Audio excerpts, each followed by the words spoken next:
Hello, we are back from break. It is 1:34 p.m. and we are picking up with community planning and economic development. Nicole, anything you need to add before I pass it over to Josh? No, thank you, Commissioner. Okay, Josh, please go Great. ahead. Quick intro. Thank you for that, Commissioners. I am Joshua Cummings, the Director of Community Planning and Economic Development. Here with us, we have the assembled Community Planning and Economic Development Management Team, minus Jeremy Davis, who is otherwise engaged. So please go ahead and introduce yourselves. Ashley Rye, Community Planning Manager. Summer Miller, Fiscal Manager. Brett Burris, Development Services Manager. So I know the board has heard a lot of these presentations, and I want to work really hard to be clear and concise. Some of the intro information you've obviously heard before, but want to ensure that we have the groundwork set for the larger picture of the service that we provide to the community. But if there are any questions, please feel free to stop and jump on in. So Summer's gonna help drive the presentation while I go through it. So starting at the beginning, next slide, please. The wheel. Just roll. There you go. Thank you. So the values of CPED, we have transparency, consistency, and accountability. And you all have heard me say this before, but I'll say it again because I think it bears repeating. Transparency is if you can't do something for one applicant or citizen that you can't do for another in a similar situation, and you don't want it to show up in the Olympian to have everybody see it, you shouldn't do that thing. Be transparent. Consistent is in that same vein, do the same thing for all folks in the similar circumstances. But it turns out that we're all humans. And so if you make a mistake, be accountable, own it, say it out loud, go back to transparency and repeat.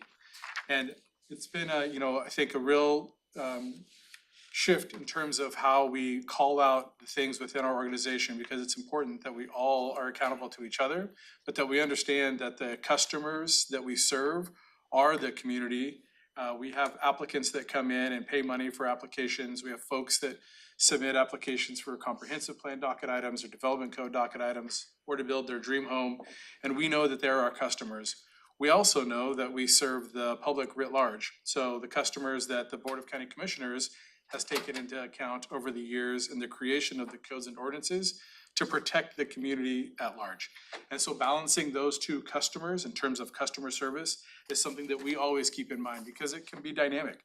Something that might be protecting the community might be something that the individual applicant might want that doesn't quite jive with the way that our codes and ordinances work. So I just appreciate the opportunity to have clear codes and ordinances that were set by the Board of County Commissioners and to understand that our customer service base is dynamic. And in that process, we respect the democratic institutions. Those codes and ordinances were put in place by this Board of County Commissioners and former duly elected county commissioners. And respecting the codes and ordinances, respecting democracy. While it can be frustrating to the applicant sometimes, it is important that we do so in that way. However, we work to ensure positive and productive engagement. Our mantra is find a path forward. We know that there is a path forward for applicants. We work to find that. Again, it can be difficult at times, but we are in the process of creating opportunities for the folks that apply. And we also protect and respect the natural environment as listed in the codes and ordinances.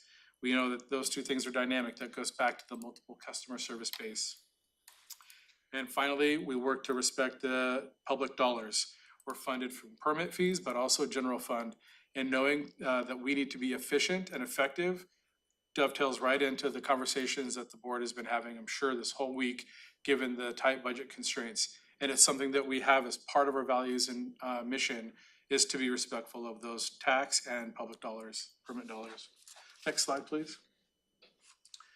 There's a picture of our team, the org chart. As you can see, it's a varied and diverse group. And I report to the Assistant County Manager under Rob Gelder, who reports to the County Manager, who reports to the County Commissioners, who are all accountable to the citizens and community of Thurston County. And that's how we operate within our organization, is keeping that in full mind. Next slide. The divisions of CPED. First, Development Services. That's our land use and permitting group, headed by Brett Burris. They work directly with applicants to help the building and land use process to move forward. They also include the code compliance. So when we are a complaint-driven organization. When we receive a complaint, it's followed up by code compliance. That is a general fund activity, general fund funded activity. Next is community planning. That is led by Ashley Arai as the community planning manager. This is the group that engages in the concept of the future land use. So the comprehensive plan, the rules of the road and the development code docket, all of the things that think about how we interact with our land uses, that is within Ashley's group. The Thurston County, every county is connected to a WSU extension program. CPED is that connector for Thurston County for WSU extension. And so we help manage the administration work of WSU and how it dovetails with the other programmatic pieces that we have going on in CPED. And within WSU, that includes the ag program, 4-H, master gardeners, master recyclers, and SNAP-Ed. And then also within CPED is the Fairgrounds and Event Center. That is our community event space that throughout the year, folks can use it at a pretty reasonable rate for weddings and funerals and parties and all sorts of items that the community might need. And then once a year, we have the fair event that's been going strong for more than 150 years. We look to continue that tradition. It's a great tradition, and it dovetails into the economic development of our community. So we have lots of vendors, as well as kids showing their animals and the horses and all the stuff that goes with a great fair. And then finally, to keep all the ships running, we have our operations and fiscal division. So Summer is our fiscal manager, and then Jeremy is our operations manager, and that's where our admin group lives and all of the work that keeps all the trains on the track. Okay, that's the setup for CPED. Any questions on who we are? Other than Jeremy would be here if he weren't having fun on a jury trial right now. All right, so we're jumping into the funds. Fun with funds.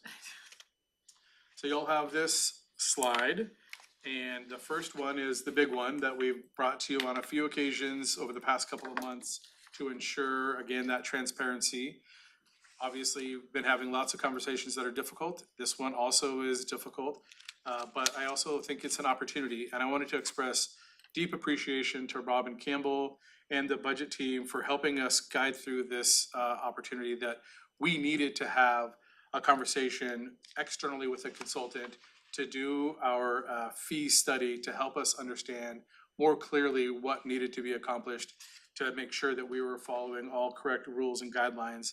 And I think that with our partnership with the budget office, this external consultant, while it's not good news, I've always been told that good news doesn't get better, bad news doesn't get better with age.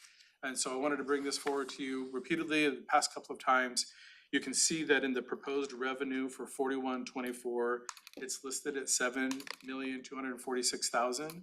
The budget office appreciate their guidance and including the numbers that were provided during the fee study. So those include the non-recoverable support that we engaged with the board on at 1.4 million, 1,424,000, and then also a one-time operating transfer of 1.7 million. So those two items were added into the proposed revenue. Without those, the permit revenue alone is 4,170,000. And so we wanted to just put that big number in there for a discussion point with the board as we move into the policy request later on. But appreciate the budget office direction and guidance as we put this together. Fairgrounds, you can see, or hopefully you can see, this is a small and I might need glasses. The fairgrounds, thank you. Proposed revenue at $381,276. We have the abatement fund. That's the fund that the board approved, I guess it was 2 years ago now, to help with cleanup of properties that needed assistance throughout our community. We don't use that very often, but when we do, it's been very effective and appreciate that approval a few years ago. And then we have the mitigation fund, 4530 at 1.5 million. This is for the acquisition of land for the habitat conservation plan. And then the next slide, or the next box down, is the 2025, same proposed. You can see that in 4124, we removed the 1.7 one time. So that's why that is at 5,620,000. fairgrounds revenue, is that all, where's that coming from? Is that all just people paying fees for use of the facility? So it's the general fund amount that the board contributes, as well as the fair event, and then the buildings and rentals throughout the year. Did I miss anything? Correction. Those are the revenues from the fairgrounds, rentals themselves, and then the event. Not including the general fund support? No, that Okay. is correct. That would be on the next slide. Thank you. You're welcome. Corrections are appreciated. And the abatement, is the 48,450 just kind of amount that the board's allocated from the general fund for that, or where's that coming from? I think the original was 50,000. I'm looking over at the budget office here. 100,000. Was it 100,000 or we We used? deposited 100,000 to get the fund going.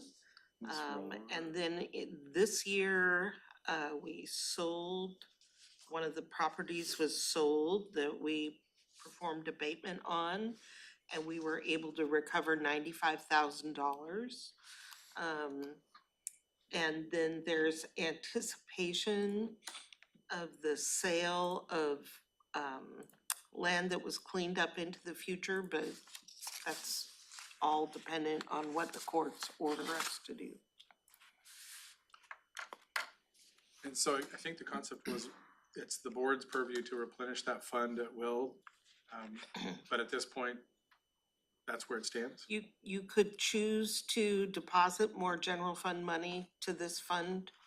But at this point, with a ending fund balance or a beginning fund balance for 2024 of $188,000, there's no reason to deposit more We're not asking for it. at this time. Right, and the And department's where not did that asking for it. 95,000 go? The 95,000's just sitting in the fund, along with 100,000. So it got deposited and so it's part of the 187? Yeah. Yeah, we didn't have to pay out a lot of money to do the abatement. Yeah, that was the LP Brown property, and the whole concept of this abatement fund was to find a partner, to always work to try and find a partner on these cleanups. And what we did was we fronted all the cleanup, a lot of the legal work, and then OSD, Olympia School District, at the back end, once all the court proceedings were done, replenished back into our abatement fund, the They 95. bought the property. Yep. Bought the Yeah. property. The county confiscated the property and LP Brown bought it from us. So that generated 95,000. Whatever happened up at Clear Lake? Did it get sold? Which one is Clear Lake? The Single Tree Estates? Yeah, Single Tree. I'm not sure if it got sold, but it got cleaned up. Oh, yeah, I know it did. So we would have a lien against Maybe that we have a property lien in or something on it? the event that it sells. Okay, any other questions on this page?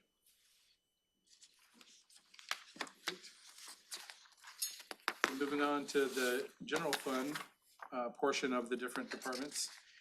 The FTEs and Department 27. So this is kind of a holdover, and maybe Robin can speak to this a little bit. So Department 27 is CPED generally, and Department 36 is the Community Planning Department. And before my time, these were two different departments that were rolled into the single Community Planning and Economic Development, but they are still separated in terms of the division numbers of the The department accounting, numbers. yeah. So Department 27 is the general fund portion that goes to essentially the broader CPED, what you think of classically as the land use, the permitting. It also, these numbers include the WSU staff that are related to 27, as well as the fair staff. And am I missing one? Code compliance. Code compliance, thank you. So that's the development services portion. So 5.73 FTE charge the general fund for the CPED general portion. And then Department 36, you see that is the community planning group. That's 13.5-ish FTEs in their budget there as well.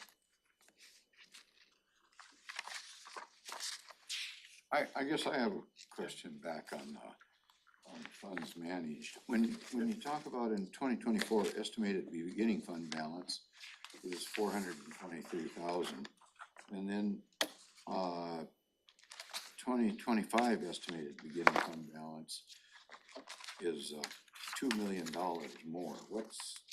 I'm just curious how Yeah. that happens, or, That's based on the policy requests for the board to transfer general fund money into this fund. So that, for the board request. For the, from CPED is asking the board to deposit a substantial amount of general $2 fund million. money to, well, a little more than, almost 3 million, into fund, 4124. and that's, oops, sorry, go ahead. Go ahead. Commissioner, that's when, at the very beginning of that first page, when I talked about the 7,246,000 and the proposed revenues. And the one-time 1.7 million transfer, and then the ongoing non-recoverable support of 1.4 million. So those two numbers give us the 7 million, which then carries over to the future estimated ending balance. And we did that to show the correction and making sure that we honored what was brought forward during the fee study. But again, that is part of the board's decision-making process. Right. How does the 2 million that we're, if we were to fund this $2 million, how does that affect our $7 million shortfall? Well, that was factored, that was factored in, and if you remember, during the week that you reviewed the budget in September, I brought a short list of items that at the time the budget team say are must do. And that was one of the items on the list, because without these transfers, this fund's in the red. So the discussion, if you recall, is do you really need to do all of it? Do you need to do all of it right now? And my answer to that is you need to do the part where we're funding activities that cannot be paid for with permit fees with general fund. That is an absolute must do. We can't not do that. As far as putting in additional money to shore up the fund balance, how much that needs to be and when it happens is debatable. So I think that during the week of October 23rd, that'll be one of the numbers that we consider. How much do you really do now? If we farm out to private enterprise issuing permits for the county, and they get their revenue from that, and we don't do this, what would CPED be doing? Are you proposing that we contract out the entire permitting process? Well, a portion, we have 4,000 applications and we get 2,000 permits issued, roughly. This is all rough. I'm just trying to get ahead of that game somehow. And would we close our permit center? I don't know that we would close it. I would Well, think whatever that you had for some left. specialty So things. if you were to, let's just go down that path for a moment. If you were to contract out, if we could even legally do that, the entire permitting review and approval, then what's left in CPED would be answering public questions that aren't tied to a specific permit, code compliance, the code, writing the code, yeah, the planning part, and all of that would have to be paid for general fund, from general fund. Right. None of it could be paid from permit. I'm just And curious about it how would much that be would be. roughly Right. $1.5 million a year. Exactly. And so that, I mean, that's the conversation that we've had with the We've board had- a few different times. Yeah, we've had that. Is that the permit revenue is approximately $4 million that we get coming in from the customers that apply. And then all the other work that we do adds up to about 1.4 million, and that's what Robin just touched on. That's every time that you ask us to look at a case. that may or may not be tied to a permit. That every time we build the HCP or a new code and ordinance, or the ADUs, the accessory dwelling units, or when we meet with a customer for 3 hours at the counter and they just have questions, but they decide not to send in an application. All of that, if you're saying, Commissioner Edwards, that we farm out the permit stuff, that $4 million in permit revenue goes away, but all that customer service time stays and we still pay that $1.5 million. So the question is, what level of service do you want to provide the applicants or community that is general fund funded? Because right now, we actually provide a high level of customer service in terms of, we have a full open from 8 to 4:30 BDC, which not all jurisdictions have. Some jurisdictions have limited time that they meet with folks. Some folks don't spend a whole lot of time with all of these non-recoverable things, but we here at Thurston County have chosen to have a high level of customer service that equates to that non-recoverable. And I'd also say that we did explore having reviews, some of our most simple reviews, done externally by a consultant, and they couldn't do it faster or cheaper. Our code is complicated. Well, any code is Any code complicated, is and complicated. having lived through that process of really trying to acquire additional capacity after the most recent downturn, it did not shorten timeframes, and it did not eliminate the complexity of the permits that were being under review, and it actually cost more to outsource that permit review process, unfortunately. And our pilot project sussed that out as well. More discussion to come. This More to isn't, come. this isn't the place to have all of that, but I'm Right. just curious, yeah, okay. Okay, so then we're back to, let's see, page 7 at 4060, Fund 4060. That is your Surface and Stormwater Utility Fund.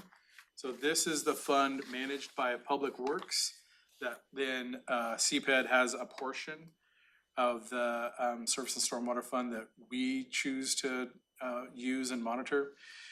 And that portion that we provide is around $2.6 million.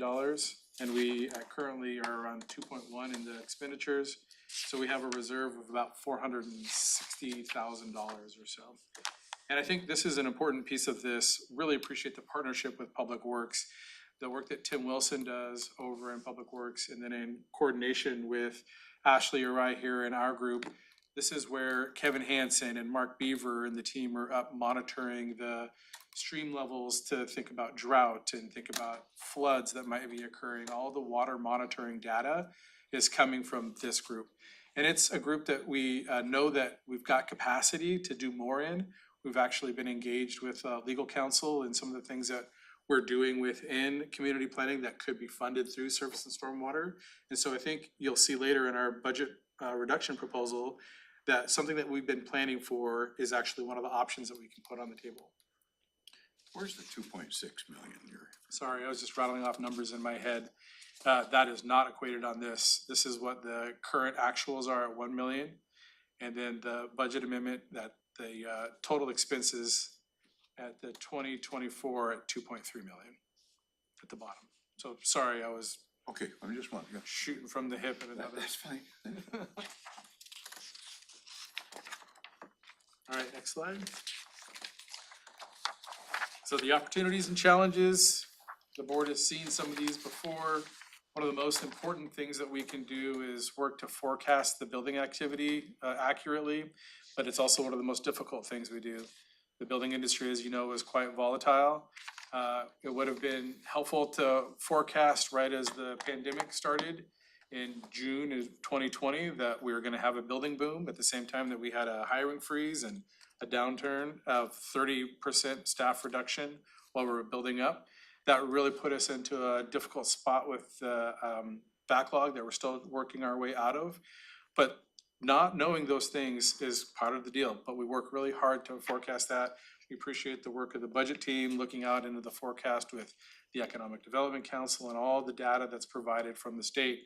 We do know that it's cyclical and that we may be headed for another slowdown, and we want to make sure that we are prepared for that. As we talked about in the fee study, we want to ensure that we have staff that are trained and able to do the processing of permits, so that when the cycle does return and building permits are submitted, that we have staff that know how to do that. That's actually what happened in our last cycle. We had a building boom, but we didn't have enough trained employees to keep up with it, which is how we fell behind. So trying to not have that happen again is, I think, really important in terms of our forecasting. And customer service. You heard me say at the very beginning that it's not just the applicant, it's also the community at large that we need to keep in mind in respect for the codes and ordinances that were written by Board of County Commissioners. But having that consistent approach, I think, is gonna be continued to serve us well. The permit planning, the process, the fee study, the database upgrade. So you've heard about the project review timeline and the communication matrix that Brett has in place. We've talked multiple times about the fee study, ensuring that we have our fees at the right spot for the work that's being done. And then our database upgrade, this is a big one in terms of Excella, the software that we're working with IT to implement in 2024. Having that ability to track the number of hours for customers to be able to log on and see exactly where their project is or where it needs support, either from CPED or from environmental health or from public works. Like right now, we don't really have that real level of transparency, and this new database system will help provide that. Is that hours tracking gonna be an internal function? That's a good question. I believe that it's for our purposes in terms of timekeeping and items, but I'm not sure if it's seeable external. It's a good question. It'd be interesting, I mean, just curious. I see how long people have Cause worked on. some of your permits are not like flat fee, they're like based on how many hours are spent. Yep. If it was shown, you know, people could track like how their bill is stacking up. I don't know if that's Yes. good practice or not, but it would be, sounds like possible with this system. Yeah, it is. I think it will be possible for us to do that internally and we could generate reports. But we're all also, the fee study generated a conversation about how we do our billing in whole. So actually the board might be hearing more about that in the coming weeks and months. So thank you for bringing that up. And then implementing the habitat conservation program. This has been, I think, a quiet success. It's been a long time coming. People thought that maybe this might not ever occur. But as of last week, we have received over 120 applications for HCP reviews in Brett's group. And we've already processed nearly at least 90, maybe more by this time. And those are folks that would have been held up previously. And now they're able to move forward by either avoiding the area or paying a mitigation fee. We're also completing some of the final pieces on the Oregon spotted frog, part of our habitat conservation plan. This is complicated stuff, but that we're able to move forward, I think, is a huge success. And it's one of those successes that it's difficult to communicate because at the end of the day, we're just adding another permit, right? So people get to pay more for their permit. But the alternative was that they couldn't do anything before, that they were stuck. And so I just appreciate the leadership of the board and the staff's work to implement this. It's been a lot. This is one of those non-recoverable items that comes pretty much every year. We get a new code or ordinance that we've got to implement that is not tied to permits. We'll have the wildland urban interface coming up probably in the next year, the WUI that the state legislature has enacted. Sometimes we have upgrades in energy codes. All of those require non-recoverable time from Brett's staff to implement. So big one this year was HCP. And then we've talked about new foundations previously, and this touches back on some of the things that we've already engaged on, the project review timeline, the Acela database, the resource preservation and conservation efforts, and implementing more clear processes for our docketing and throughout our organization. And then facilitating new opportunities for diverse and open public engagement. I think this is actually a big one that I want to touch on because under Ashley's leadership and within her group, Miriam and others have worked really hard to ensure that we're not getting the same input from the same folks that are always coming to all the meetings, but to get a more broad and diverse group of folks engaging in items as comprehensive plan and docket items and going to them. So they've actually gone out into the mercados and the different areas where diverse groups may be not aware of all the comprehensive plan work that's going on, and that Ashley's group has taken it upon themselves to really engage proactively, I think is gonna set the standard for how folks do comprehensive plan going forward. So great work on that and more to come. Any questions on the challenges, opportunities before we head into the policy level proposals? I'd ask you maybe one thing on, because recently we dealt with it. So would you put something in place to prevent, and I'm gonna use the name only because it was used in our hearings and stuff, but in the steel hammer business where they put in 12 years ago and paid the fee 12 years ago, now we're finally, you're getting a resolution to that. Yeah. Which I appreciate, but for 12 years they sat and it was, they got nothing for 12 years and paid a fee. So do you think that's reasonable to come up with something that would address that type of an issue so a citizen would not be faced with that? Because we had one other one and it had to do with that Tenino Ranch, and I think it was 6 years of a delay before, and then he eventually sold, I think, maybe to us and the Fish and Wildlife folks. So first off, I think it'd be helpful if our team has the fee for the application at hand. So we'll try and find that information for you. But second, I hear your question and I appreciate it. Part of what we committed to the board 5 years ago when I came on board was to help clear those docket items.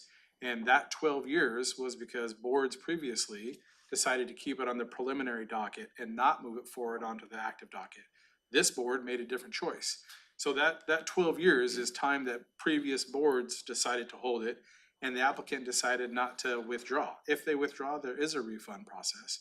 But they just kept going along in the preliminary docket until the board made the direction, and then staff and the planning commission, I think, has done a stellar job in bringing it to you. So first off, our application for a comprehensive plan docket item is relatively inexpensive. and It's we'll- 3,500, about 3,500. So 3,500 now for a zoning change request, which is kind of a big deal. There's a lot more time that goes into that than just $3,500. And then second, the important part is this board made a decision to act.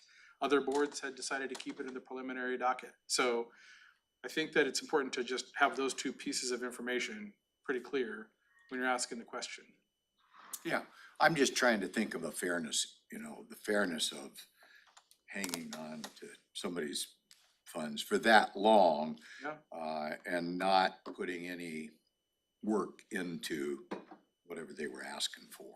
And That's if I- all. I'm just wondering if there's a check and balance process that could be in place that, I don't know, after a year, I don't know after how long, but somewhere so that we're touching base with people. Do you wanna keep going? Do you wanna drop out? I don't know how to approach it, but it's just not fair that we hang on to somebody's money for that long. Well, And under- then it okay, gets lost please. somewhere in the record, I suppose, I would guess, because none of you folks were there, so how would you know, really? So I'm just wondering about if there was some way to have a tickler on files on time. So I would say under our tenure, we have communicated with the Steelhammers every year that was placed back on the preliminary docket. And we did ask those exact questions that Okay. you were asking. Do you want to stay on or what would you like to do? And they wanted to stay on. And this board had, I think, just that conversation that you're saying is in respect for this person that's been on this long. The board prioritized it and we moved it forward. So I hear what you're saying and I respect that the board took action. Good job. Okay, just curious. Okay. All right, now we're in the policy level proposals. And we tried to use the template as best as possible, so I hope it makes sense, but I think you also have a side sheet that shows the requests as well. So the first one is the Development Services General Fund allocation. This is that conversation about essentially the three big portions of general fund to fund non-recoverable activity. And as Robin stated, the 1.7 million one-time, that's a decision point. The 1.4 million in the annual, that's a recoverable, that's a decision point. And then ongoing, what we've already been receiving is the 376,000 per year from general fund. That was as we were working through, this is pre-fee study, we were working through what some of those non-recoverable items were, and that was our best guess without all the data. So those are kind of the three main things on that question. And I would like to leave it to the board to see how, like, if you'd like for me to run through all the requests, or just stop and engage on each one. Go ahead. Well, I was gonna ask about just, we've been in and around this topic, but just to be really clear. Yeah. The only way that we can reduce the 1.4 million is to say we're gonna answer less questions of the public or close the BDC down like on Fridays or something like that. Yep. And if we did that, we could reduce that 1.4, because we'd be reducing the time we spend with the public on non-permit recoverable items. That's right. Okay, thank you. But the 1.7 and the 1.7, that's a separate, That is completely and we do have to separate. backfill something, but it's debatable how much. Yeah. Exactly. The amount and the timing all comes down to how much of fund balance do we really need in this? And that's kind of based on work we've already done. So even if we're like, oh, we're gonna not provide that level of service in the future, we still have to have that shoring up the fund To some to some degree. degree, And I also Yes. maybe, based on work we've done in past. Right, and I would say that when you look at this financial plan and you have the financial plan for Fund 4124, part of the policy discussion is how much do you really need in fund balance? And what the study showed, and jump in if I You're don't doing get great. this right, what the study showed and suggests is that you want enough fund balance to weather the next economic downturn. Well, that's up to you. So this financial plan and a 1.7 million deposit allows for an ending fund balance, which is a 6-month fund balance. And if you think about the general fund, we strive for a 2-month fund balance. So 6 months, you may choose that that's excessive. I'm not saying it is, but it's higher than I would recommend. But that's the thing that'll get you through the next economic downturn. So it really becomes a question of how much of a fund balance do you want in this fund? I think 2 months for this fund is too low. For this fund, it's a very volatile fund. I think 3 to 4 months is appropriate. And this is the one with 700,000 left in it now? This is the one where we Roughly. think at the end of this year, there's gonna be about $500,000. At the end of last year, there was only $203,000 in this fund, and that's way too low. That should make everybody nervous. There is an amendment for request to shore up the fund for this year as well. Well, that's for the board to think about. Right, Yeah. right. Oh, go ahead. No, No, go go ahead. ahead. So the 730,000 that's in there now, how does that work? I mean, So apparently Commissioner, that's the cash balance now. sorry, sir. Go ahead. I was gonna say the 700,000 that you're looking at is the cash balance as of the last time the report was done. So that's not So necessarily. that's lagging kind of or something? Yes, that's not fund balance. This includes estimates on how much more revenue we think is gonna come in by the end of the year and the expenses. That is what is cash wise, the Actual, dollars are sitting in the fund at this point. And when you look at this, once again, it's a revenue conversation. The revenues, if the board did not, well, if you didn't make the additional deposits from the general fund, excluding that, if you look at the revenue, it's flat. The license and permit revenue, it hit a peak in 2018. It's been going down ever since. It's starting to turn back up. But it's been on a downward trend. If you look at the charges for goods and services, it's flat and not expected really to grow. So once again, we're in this same conversation that we're seeing in so many funds where revenue is flat.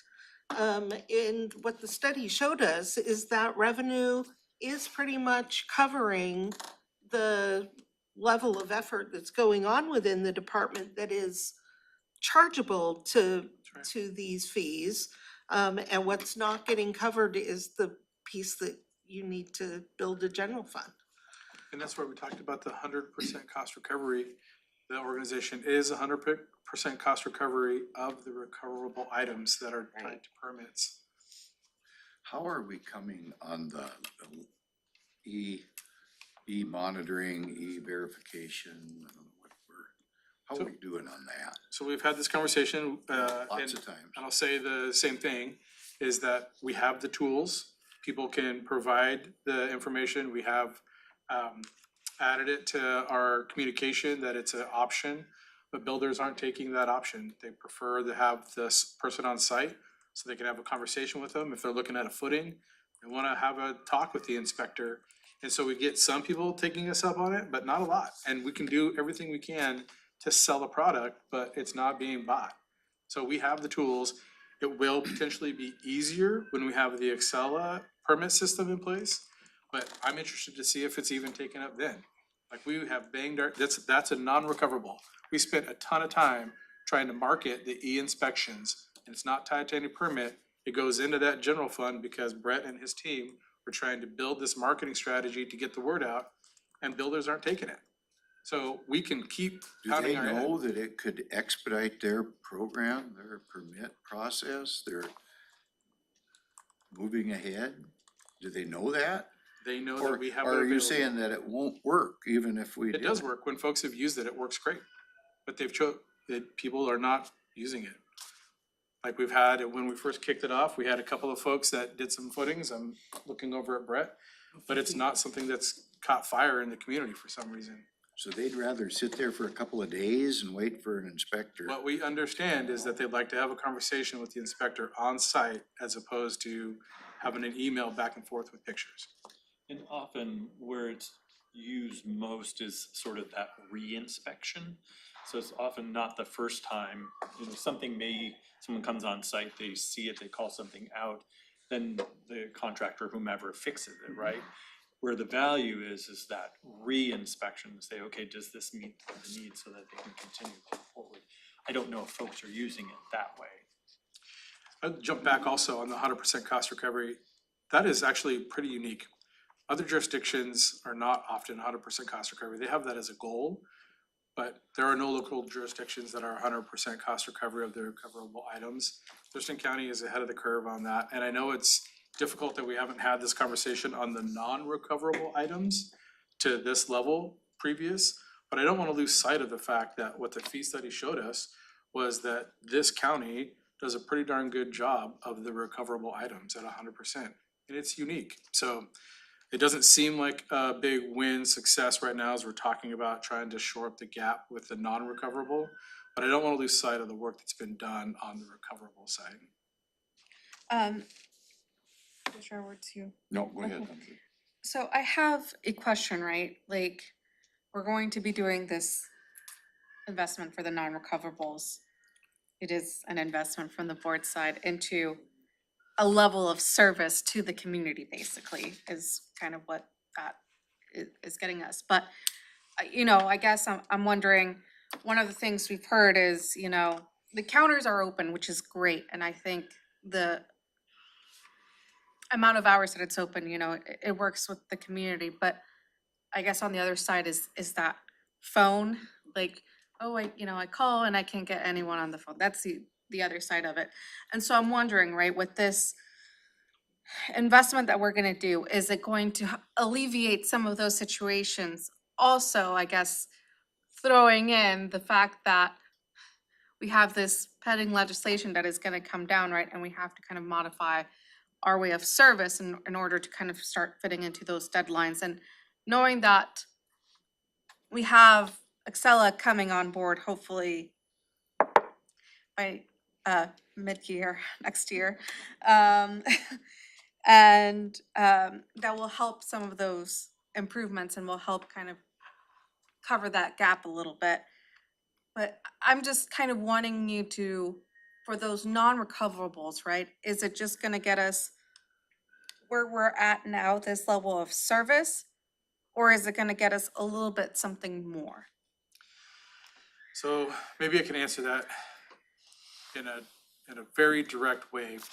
We have made an investment in eliminating a number of permits and reducing the time.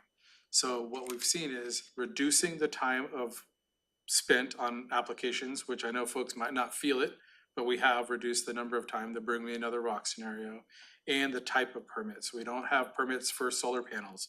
We just got an award for that through Rebecca Harvey. We don't have permits for siding or doors or windows or roofing. All of those things, we kind of front loaded and reduced our revenue. And so the 1.4 is essentially gonna shore up what was not being covered previously in terms of the non-recoverable. So we've already done a lot of the work in the customer service area that 1.4 would show up. So you're not gonna see an immediate, the 1.4 isn't going to immediately impact level of service. What will impact level of service is that we brought on some great new folks in terms of our permit and planning group. We're in the process of not only with the project review timeline, but reopening the phone lines so that people immediately talk to a person. We've just hired a great front desk person that then is now one of our permit techs. He's got a great personality and we know we'll be able to route the calls.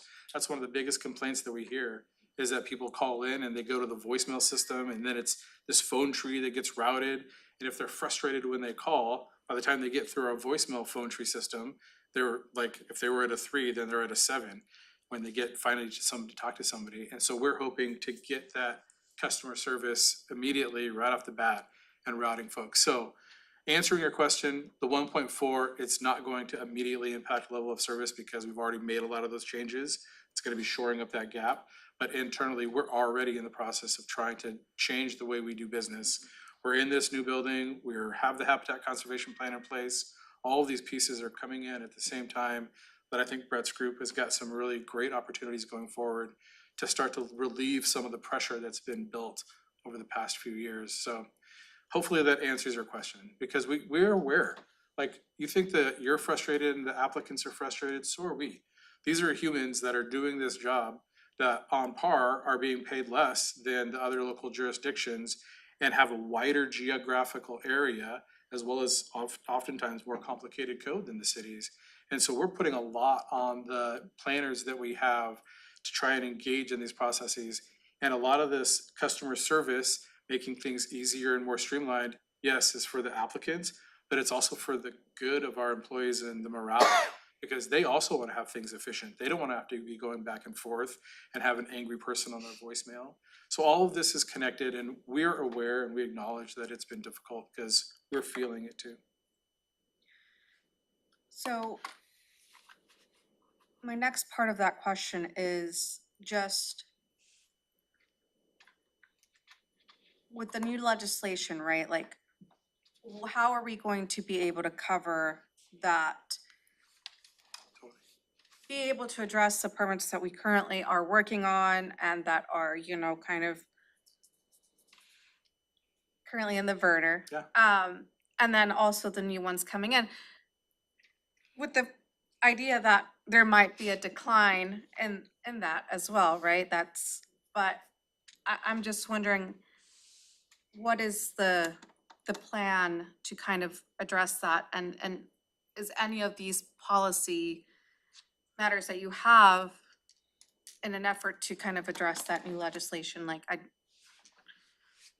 So 5290, Senate Bill 5290, that will go into effect January of 2025. And we have provided a briefing to the board previously of the great work that Brett's been doing in terms of the process, and that's the project review timeline. In terms of the tools, that's the Acela. And then in terms of the people, that's bringing on the right people that can use those systems. We don't have any requests that are specific to that, other than trying to ensure that our customer service is up to par and that the culture shifts so that we can meet those commerce guidelines that are already in place. Brett has the commerce guidelines for how quickly things should be reviewed. We're actually having a conversation right now about how CPED, who led the charge on the communication matrix, which increases the transparency, we then brought on environmental health and public works And to their credit, they jumped right on board. So instead of the 3 letters that we've been sending to applicants previously, we now have a single communication matrix. Now, how do we use that? Do we take our comments and then just cut and paste the code? Or do we try and put that into language that applicants can understand?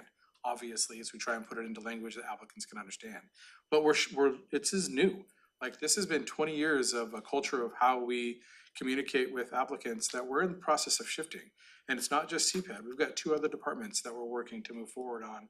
And I think Brett and his team have done a great job on that, but it's not turning on a dime. It's a big ship that we're trying to change. And I just appreciate the work that's being done. If I missed anything on the direct question, do any of these requests directly impact Senate Bill 5290? Would you say any of these requests do that? Well, It's the culture that we're trying to shift. Can I follow up on your So we need to question? address that eventually, though. Yeah. So we're Okay, doing so, it. following up on the Chair's question on 5290, going back to the e-inspection business, I'm trying to figure out why a builder would wanna have an inspector look at a stem wall process. For an example, just because you brought that up, Yeah. as a stem wall. Generally, our inspectors are pretty newbie people. We're hiring new people all the time. Yeah, we actually have a pretty seasoned group right now. So you're telling me though that a contractor wants to talk to these people and is willing to wait while somebody's on vacation for a week? So they sit there and twiddle their thumbs for a week, adding to the time that, the new legislation is gonna require that we get done within 90 days. So it just doesn't make sense to me that a builder, a real builder, now maybe a home builder that's never built a house in his life, I see that, but I don't understand why they would say, oh, that's okay, we'll just wait, rather than snap a picture with a ruler there and let that suffice and then move on. I can't get it through my head. So maybe what we'll do is print you the marketing material that we've created, and when you're out in the community, we would look for you to help ask I those same will. questions, because maybe we're getting different answers. Maybe there's an answer that they don't want to tell us for whatever reason. So we're open to receive whatever information you have. I actually would like to shift back to your question on SB 5290, because I think, again, what the board has done is created investments that already addressed it. We looked to address it before the legislation was passed. Your board's investment in the permit database, that's directly related to addressing the 5290. Your direction on the project review timeline and the communication matrix, again, this is what I say, this isn't just words that we're ahead of the curve. We're ahead of the curve. This board took actions before the state legislature decided to make it a mandate to all the rest of the counties in Washington state. You did something first. And so if you wanna know if there's investments here, not at this point, but they were made in previous years, and the board took action. I think it's important to remember that just because the state legislature has this new edict, it doesn't mean that we weren't doing stuff before. And as an anecdote, one of the WASAC leaders shared publicly that he had a meeting with 29 different county commissioners from 29 different counties. And he said to them, who here hears from their builders that you have the worst permitting? All 29 rose their hand. Yes. So, I mean, like, I believe this is it. where we live, this is what we're doing, your team is on it, we've made investments, we wanna move forward, we wanna do what's right. And so tell us what you want us to do. Okay, out of the 2,000 permits that you issue roughly, and then if you broke that down into a house, I'm not necessarily talking about a deck or some very simple fence or something simple. Say a house, how long does it take? Do you get those permits out within 90 days already? Is that what I'm hearing, that you're ahead of the curve in that regard? Or you're working towards getting ahead of the curve? So, single-family residents, we've had this conversation, we can do it again. I think it's important to answer this question as many times as you'd like to ask it. The single-family residents that we see, you use the Pareto rule, the 80-20. That 20% of your applications are gonna take up 80% of your time. So what we find with single-family residents, while they might seem like they're easy and maybe breeze through, what we find is that folks that don't do this on a regular basis try and do their own permit applications, and they forget stuff and they miss stuff, and they decide that they wanna shift the layer of their house and they wanna get closer to a cliff, or they wanna build near a wetland. All of that impacts time.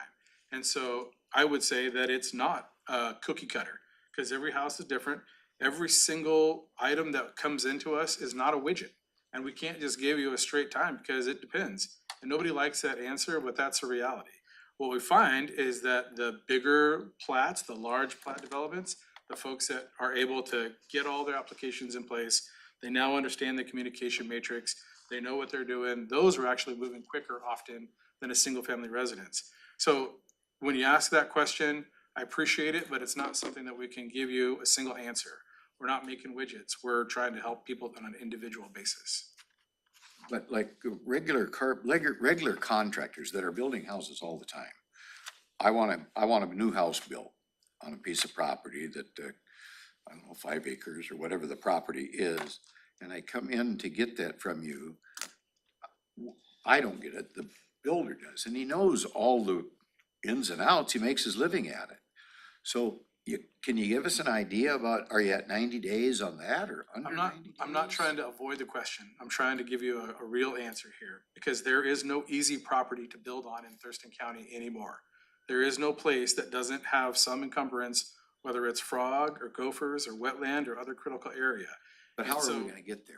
How are we gonna get where? How are we gonna get to the legislation on 5290 to So- meet that legislation? Boils down to really, three key things. It's the tech that we're moving forward with so that we can actually get the gains from that technology, so we can be better in terms of that interface of submitting applications, servicing those applications, et cetera. It's the people, having adequate staff to be able to do that review.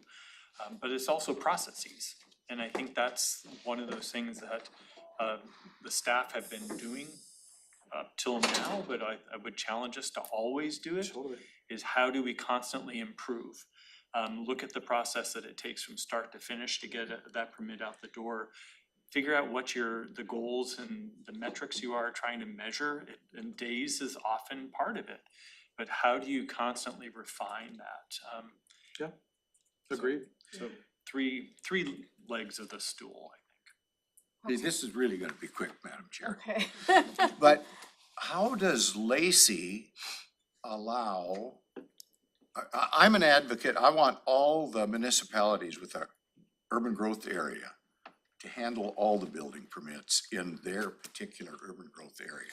And I understand Lacey just did that with the tribe on 250 acres. They're gonna let them completely be in charge of that whole thing. And I'm wondering why we can't, and I'll use Lacey as an example, in the Lacey UGA, how come we couldn't let them take care of that whole process within the UGA and take that burden off your plate, and then you concentrate on paying attention to rural America? Why couldn't we do that? So We we, had that answer, I mean, that's We've had the this whole conversation. conversation we had Yes. about the pilot project, Well- and they went through the 10 reasons why we can't, but we directed that they try. Now we're doing it. And that's the answer, right? We're in the process of doing the Yes. things that we committed to. The appeal and I mean, I can't remember the Well, whole Lacey list, but- figured out a way around it somehow. oh, it's a little different with the tribe. It is different with the tribe, Yes. but didn't we come up with something on a section of Martin Way that we're also allowing Lacey's UGA and to deal with part of that? Yeah, It's in the No, I county. didn't. Is that still pending? yeah, I think, Yeah. Okay. right? I Okay. mean, Yeah, the conversation that Lacey presented was their perspective is to, from the staff's level, is to first do the joint plans that we're in the process of completing, then update the development codes, then have a conversation about the Martin Way corridor, and then if we still need to have that joint permit process, then we can address that. But there's big buckets that haven't been addressed first that are in process, and that's what the board directed us to do, and that's what we're doing. So thank you for your quick question. Okay, Sorry. let's move on. No, you're fine. Let's move on through the rest, because this is just, I don't want to, go ahead, Josh. No, thank you. what's So the timing, just Madam Chair? 3:15.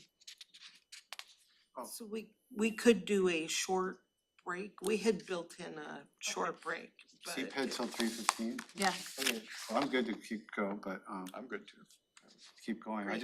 I'm trying to key what that slide is to what, right, I to what list I don't have here. get and the dollars and FTEs in number one, I don't This one's busy and I'm having understand trouble, like my brain's not, that. Yeah, That's the Connecting to the total, slide. that's the total cost of It's the late program, in the not the day cost is of the why my request. brain isn't yeah, working that's too not good. the amount of the change request. No, that's not the amount of the request.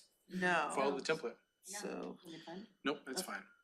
Then, number two, just tell me where to go, where are we going? Oh, it's Just number follow. 2 on this slide? Okay. And those track these? I thought number one. Okay. number one does not track. Summary, so that's the price, that's the cost of the program, right? Yes, because the template stated to put what the expenses and the revenues were, I thought, for that For the particular fund. change request. No, it's supposed to be for the change request, the amount of the change request. that makes more sense. So are So they we'll- all that way? Yeah, they're all about the So fund. that's all gonna be rather confusing. So Yeah. stick with whatever you have in front of you, and I'll say the change request out loud. Okay? These are in that order, so. Okay. I'm just gonna stick with these. The next one, the WSU is the SOA, Office Assistant, to Administrative Assistant 2. Thank you. So, that one is, Same order. the board is looking at. Thank you. So this would provide flexibility to allow for the WSU director to focus more on program. He's right now doing a lot of admin work that the SOA by class is not allowed to do. So that $9,000 a year increase to the administrative assistant 2 would allow him to be in the community more, engaged in the programs that all of our community enjoys. So when it comes in with the food baskets and all the different things that the board likes, this is freeing him up to be able to do that, because right now he's at his desk a lot doing administrative work that can't be done by the SOA. So that's And the that. Source of funds for that would That's be? general fund. General fund. How much do we have in the whole, how much, 4 million now or 7 7 million. million? 7 million, targets. no, okay. Understood. Number 3, WSU mass salary increase. So this is the state legislature did it across the board for all extensions. And this is a $3,143 increase, $3,000. And it's spread between the director and the 4-H salaries and benefits. Then number 4, we've had conversation about how the fair operates. We currently do not have a fair event coordinator. This is to re-engage that position at approximately $120,000 a year. This is an investment in trying to get the fair back up on its feet. Looking at a financial plan. Did this come from the fairgrounds Yeah, fund? oh, Ken, No? Fair event. No, this is cannot. General fund. This is a general fund request for a new position. Why could it not could come not from Oh, the from the- fair fund? Fairgrounds fund. It's a good question. If we have money in it, we're did you open say to receive 120,000? 120,000. The This second is- year is wrong. Okay, that's what I was like, how is it? They're both, it's $120,000 in each year. Okay. But it says 168 here. It's okay, right? they're, Is that the one that says, am I looking at the right Don't one? pay attention to the dollar amounts on this page. Don't follow the dollar amount, okay, No, pay attention to the dollar amount on on that cheat page, sheet. okay, I see, okay, got it. So it's wrong in second. The first year is correct. Okay, Gotcha. okay, So if you look at the financial plan for the fair fund, there is some fund balance. So I'm just Yep. kind of Yep. throw, I guess, like Throw a an idea thought out. process in this, right? Part of what I guess I'm seeing the fair event coordinator position doing is trying to get more of that revenue into the fair and renting out the space and, I guess I'll We're gonna spend money to save money is what you're saying. Well, yeah, I mean, because we need someone Sometimes who's it gonna works. be there full-time, who's gonna be like Rainmaker. promoting, right? Grace Harbor has a huge fairgrounds that brings in a lot of revenue. I was surprised at how much revenue their fairgrounds actually bring in. but they already have a percent, and I'm like, okay, They well, paid- where did we We're hear that? talking about From Clark County? From from, Annette? Was it, like, do they pay for their thing completely? They're kind of Did- cost Yeah. neutral. Did you, which county? Grace Grace Harbor. Harbor. Oh, Grace Harbor. Oh, that's right, we were Yeah. having that Yeah, we were- conversation. Remember- They've got an arena. Yeah. yeah, well, they have other, other stuff. Exactly. Yeah. But like, I think, right, as we're investing in a new building or having thoughts about, like, I think it's a good time to have someone who's going to, and there's, been a lot of community support for joining the Fair Board recently that we haven't seen in years past. I think just having a full-time position there who, with the Fair Board, can possibly direct this into bringing in revenue. Seeing that there's funds right now in the Fairgrounds Fund, right? I'm wondering if that's a possibility, just throwing it out there. Does that fund balance also account for the facility needs? It does, this fund pays into, the building reserves, which helps to address, M&O at the fairgrounds, but, if there were major needs that weren't anticipated through the building reserves, we would look to this fund. But you'll see there's no capital projects built into this financial plan. So Josh and I have had the conversation about if you bring in a fair manager, how much revenue are they gonna generate realistically? What are the expectations? Yeah, so, Yeah, so I'm open to receive. We put it in general fund, just because that is how we've been calculating. The fair fund isn't always this healthy at this moment in time. And so if the board would like to have that discussion, we're open to receive. But we do think that, for lack of a better term, we need somebody to take the reins at the fair. and if you added about 130,000 a year, it would bring, they'd have to start making money to keep the fund balance Yeah. healthy. What's the general fund infusion right now? The amount of general fund What that line is goes It, toward the fair. the total amount that goes to the fair? We think it's 168. Where is it on the, Sounds is it about under right. miscellaneous revenues here? No, it's a direct appropriation now, so how Sorry, do much you have that? is It it? goes into a different, yeah, How much is direct appropriation in general fund to the fair? it's 168. 168 sounds about right to So it me. wouldn't be shown under revenue? It's not revenue into the fair fund, it's an appropriation from the general fund. 168.5. Okay, so, So, well, can I ask a question while you're thinking? well, yeah, I mean, it's like, it's. Right, it's the money used to support the fair out of the general fund.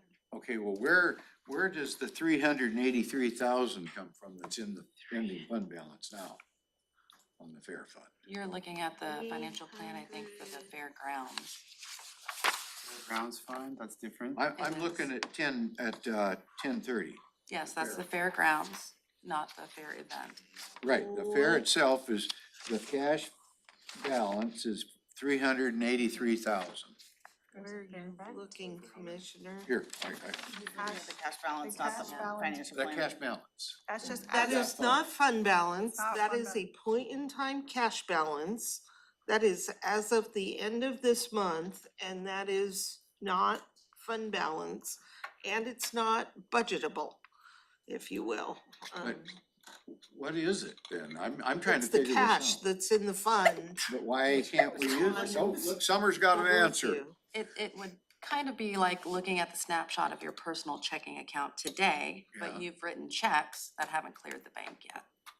So you can't budget for that. Yeah, and you haven't paid Right. next month's I know, mortgage but or if next we month's needed car payment. $100,000 And your paycheck's gonna Yeah. come in. Exactly, to so, put this position in place, why couldn't we take 100 out of that fund? Because that's cash as of a day. Not a fund. That is Well, not. Okay, do it from tomorrow's balance. I don't care. I Well, don't care where you tomorrow's get it. balance, Just- cash balance might be 50,000. I mean, cash balance is going to have huge swings depending on the day you look at it.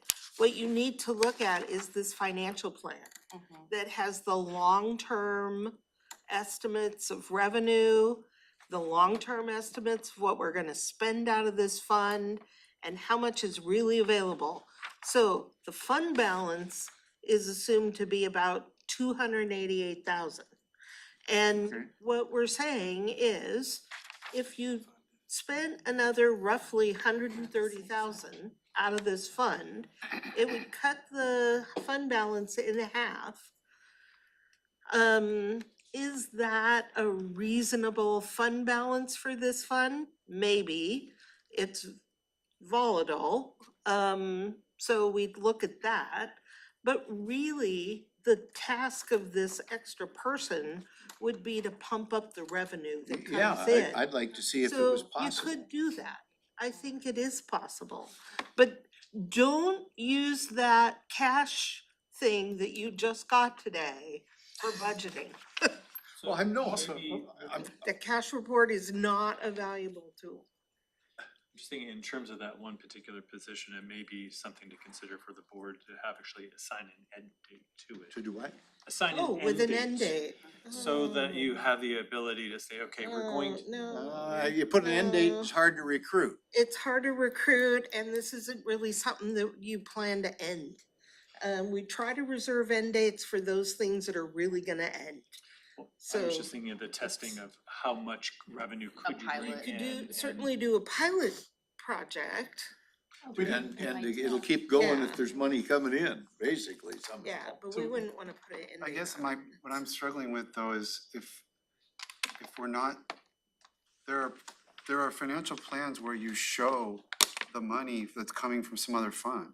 So if we're not showing the 168,000 that the general fund is supporting the fair, then this is not an accurate picture of the fair. The fair is this plus another 168,000. So really, when Commissioner Meehan, if she's looking at this, that fund balance is not accurate. I mean, in terms of figuring out, do we have the capacity to, To do something. like, I'd like to get rid of the $168,000 general fund, Me so. too. So to say, oh, well, we've got 270,000, we could just pay for not, maybe that person would make their money back, but I'm not speaking to that, I'm just saying that, like, that's some, Maybe you reduce the general fund yeah, contribution. maybe that would help. If we've got extra capacity in the fund balance, maybe Yeah. we reduce the general fund So transfer, and then that's a better use. I completely agree with you.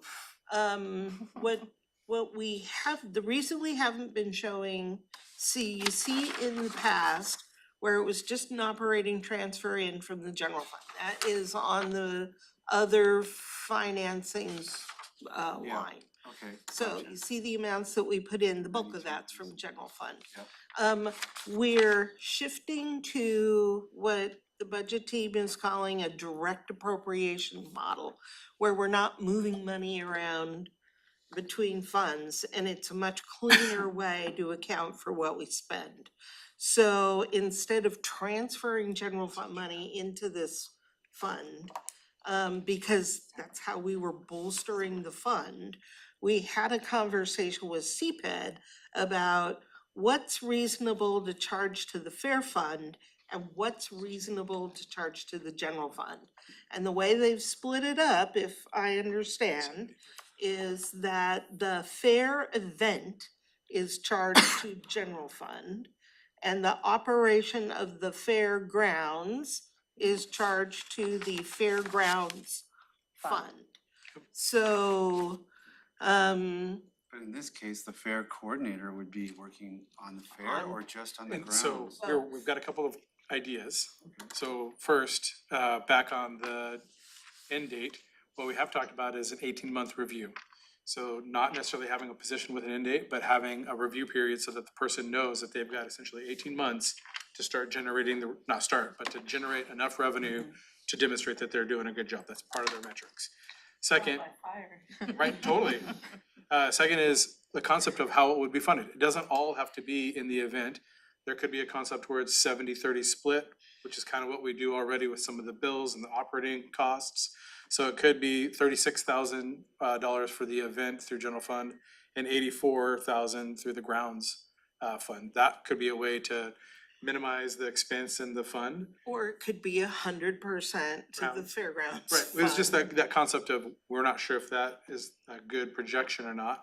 But again, I think that those two things combined, recognizing that somebody that gets this job, they've gotta have fire in their belly to get things moving. And that 18-month review, that's your success horizon, has gotta be quicker. And that it's not just about the fair event being successful, because we know that the event is a Goldilocks event. It can't be too hot, can't be too cold, can't be too rainy, can't be too smoky. So it's not fair to put all of that on the fair, No pun right? intended. Right, actually, that was pun intended. But also the grounds. There needs to be a strategy, a full holistic strategy on how the grounds are used. And that's also a bigger conversation with the board, because right now, the fees, the rates for using the grounds are relatively low. And we also partner with a lot of our inter-county departments and elected offices that sometimes pay nothing. And so people are using the ground. So there's some conversations that need to be had that aren't being had because we don't have somebody at the tiller at the fairgrounds. And that's what this person would do. Right, and some of the policy level conversations, as Josh had said, they're pretty straightforward. Currently, county offices and departments aren't charged for using the buildings at the fair. We should put a policy in place where county offices and departments pay the same as any other entity that uses a fair facility. And not get that free ride. It was a policy choice about 15 years ago to not charge. Maybe we turn that around. That would create revenue on the fairground side that's not been brought forward to the board. There are other ideas like that, raising the cost to hold a wedding is in one of those buildings is incredibly low compared to much is it, do you other know? venues. How much? Well, so you've For a got day. like $500 for an entire day in Heritage. And I think it's like 900 for Expo, and if you wanna rent the whole grounds, it's like $10,000, $20,000 depending upon the day and times. It's very inexpensive compared to That's 20,000, it's cheap, Wow. that's cheap. entire For the fairground. entire fairgrounds, Is that- all the buildings, the whole thing, yeah. So, we should be Hopefully I looking got at the that right. rates. That Sure I has got that not right. been brought forward. But on the other hand, you check don't on wanna that whole charge so fairgrounds much you number. don't get it. What's that? I'll check on that whole fairgrounds number. I know I got Heritage and Expo right. I'm not sure about the whole fairgrounds. That's not So, and then the other thing that previous boards have talked about is what kind of facility could we build at the fairgrounds? That would be a revenue generator, because Grace Harbor's got an arena. And that generates revenue, yeah. I mean, they used to have horse racing there that They I'd do love to still? go to, but yeah, but I don't think they do that anymore, but their place was packed on the days they did horse racing.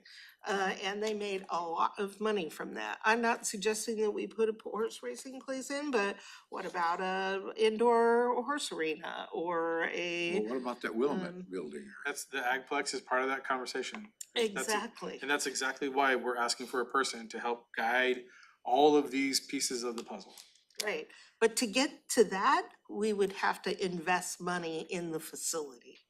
So, Can't the Park Foundation help us with fundraising for the Agriplex? I think it's actually, I think it's on Jeremy's list. Our operations manager is engaged with the Park Foundation. Where are we on that contract? I don't know, I would have to look at that. I thought that we decided to pay in, Paid something. Well, Yeah. Well, we decided, we but wanted the to get contract something never back. got signed, so. the contract didn't get No, signed? the contract's still not signed because I got contacted and I had checked in with Ramiro and I had asked him and he said it was in. I was sure that legal we or had made the something, yeah. payment. We'll follow up on that. We'll put that on our list to That's follow with up the on. Park Foundation. Of the Yeah. Park Foundation, yeah. Something ought to be, well, I've been to Grace Harbor and I've gone to their Christmas bazaar, I've gone to concerts there. Their buildings are just as old and kind of Decrepit as dilapidated ours. as ours. Like, there's nothing special about their fairgrounds. They just, Sims County too. so I mean, I don't see any reason why we couldn't. We just need someone. equal number of Need a events. coordinator. Cause we have a better location for, in a sense, being closer to I-5. Parking and, Yeah. yeah. Access all to the that. lake, Mhm. RV parking, like like I'm saying, there's pieces of this puzzle that I was the fair coordinator for just like a moment in time. And then we had another opportunity to try and fix something else. So there is so many pieces that, of one person, if they were able to dedicate their time to this, could potentially put a really I great remember watching your Thurston County Connections program. on the fair. Well, it must be a good deal because Cliff went from being the fair man to the county manager. Oh, well, he was doing a few other I know, things, well, he not worked just his the way fair through. guy. Yeah, So this- that's who Josh inherited it from. That's right. So maybe a discussion to be had at deliberations is whether the fairgrounds fund has the capacity, or we could, Yeah. what, how we another wanna strategy address for it. that, okay. Okay. So these are relatively, I think, straightforward. The first is the Development Services Professional Budget for Training, the 1,325. This is for the folks that are engaged in the building inspection group. This is stuff that is actually we need to get accomplished. The next is similar to that in terms of supplies, 8,500. That's cheap for buying the books from the International Building Code. The IBC changes every couple of years. Buying the physical books is actually cheaper than getting an online subscription, so our folks have tried to do How much money? the cheaper way. It's like 15% more than this, so we're like at $12,000 to $13,000. You for need the- an additional 12 to 13. No. How much do you need? 8,500 to buy the books. You can't absorb that in your budget. To buy the International Building Code book? Well, they're expensive. Not, I mean, not in 4124, which is where this is. That's the whole conversation about no budget right now. Why would we even do that? Because we have to stay up on the international building codes that our building inspector group is administering. It's part of our legal obligation. You know, you're not supposed to be speeding on any roads either, but damn near every car does. So let's not try to stop everything for everybody. And then the next one is the development services classification change. We talked about the permit tech 2 to tech 3. This was a decision that the board made, this is now 4 years ago, where we took the tech 3 and brought it down to a 2 to save money for a period of time because we needed to, we didn't have anyone that could go into that tech 3 position. We do now have folks that could rise to that level. I think this was kind of a template that the assessor uses to reduce positions, bring people in and then grow them and then raise the classification. That, again, all of these are pieces of the puzzle that the board can consider. Next, we have the fiscal classification change. This is, again, adding to our fiscal chops. We have our fiscal manager and we have one, what is Jason's position? He is the fiscal analyst. And a fiscal analyst. So really, we have two people working on this entirely complicated budget of CPED. We're hoping to potentially add a pathway for one more to grow. We know that there's a larger conversation countywide about fiscal staff, and so we'd like those two things to go parallel potentially. And then the fiscal classification of changing the fiscal manager to a senior management analyst. This is in honor of keeping good, high-performing talent in this leadership role, similar to public works and public health, but on a reduced level, given we don't have quite the level of funds that either one of those do. So that is the CPED 27 policy level proposals. And then flipping the page to Department 36. The first one I'll leave to Robin and or Rob to assist with. This is the Summit Lake Board Directed Land Purchase that we were requested to put into the requests. At 200,000 for. So which fund was this from? This is out of Habitat Conservation. Conservation Futures? Uh-huh. Okay. And this Have is the something we're conservation still looking at. futures. We looked at the Conservation Futures Fund last week. Okay. Cause that fund sits with the. Yeah, it's in the Commissioner's office, too. I think it was last Wednesday that you saw that. And there is definitely money in that fund. But there's not 9,122,000. No, No? there is not that much in that fund. I'm telling you, that list is dangerous. Well, I kinda like to stay up on all that stuff Well, and get an that's great. answer. Remember that it's just point in time. And then, moving on Oh, yeah. to the next one, this is the board directed request for one assistant planner and one associate planner to address the docket items moving faster. What we know right now at this time is that all of the docket items that we currently have a planner assigned. And going forward with the big comprehensive plan update that we have next year coming, that's grant funded. You'll see that in a proposal coming next. These two positions from our perspective would be to honor whatever new proposals are coming in from the community for development code and or comprehensive plan docket amendments. We don't know what those are yet fully because that deadline is November 15th, but we wanted to bring this forward as directed by the board for these two positions that will be general fund funded in Ashley's group. Right, and remember, this is from the brainstorm board priorities list, essentially your wish list item to have docket items move faster. And I know that we're short on time, but I wanted to stop just for a moment and a pause to talk about all of the work that that group had done leading up to when I say that all the current items are assigned. This is an amazing amount of work that your staff, the planning commission, and you have worked on in terms of clearing the docket. So I'm gonna say this really fast so we can move forward, but just like, this is a year in review for the Board of County Commissioners of items that are in process to completion or already approved. So I'm just gonna say them and they're all in that bucket.